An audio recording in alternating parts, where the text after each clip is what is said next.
দেখো আমার ডাঁটা আলু ভালোভাবে ভাজা হয়ে গেছে। এখন আমি দিয়ে রাখা ডালটা এখানে অ্যাড করে দেবো আর দিয়ে দেবো পরিমাণ মতন লবণ। এটা আমি কিছুক্ষণ সিদ্ধ হতে দেবো। দেখো আমার ডাল আর ডাঁটা আলু সিদ্ধ হয়ে গেছে। এবার আমি ঢেলে নেব একটা পাত্রে।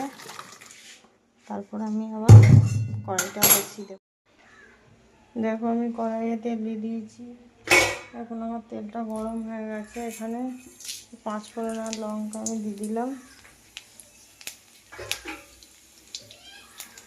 এবার দিয়ে দেবো কেটে রাখা পেঁয়াজ আর টমেটো। এগুলো একটু ভালো করে ভেজে নেব। এখানে আমি সিদ্ধ ডালেতে একটু হলুদ দিয়ে দিলাম।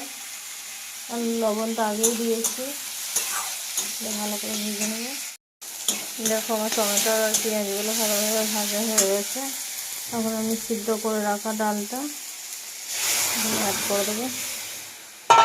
একটু ভালো করে আমি ফুটিয়ে নিতে হবে। আর এখানে কেটে রাখা ধনেপাতাগুলো একটু অ্যাড করে দিলাম। এখন ভালো করে ফুটে গেলেই আমার ডাঁটা আলু টমেটো দিয়ে মুসুরির ডাল পুরো রেডি। এভাবে বানিয়ে তোমরা খেয়ে দেখো, তোমাদের নিশ্চয়ই ভালো লাগবে।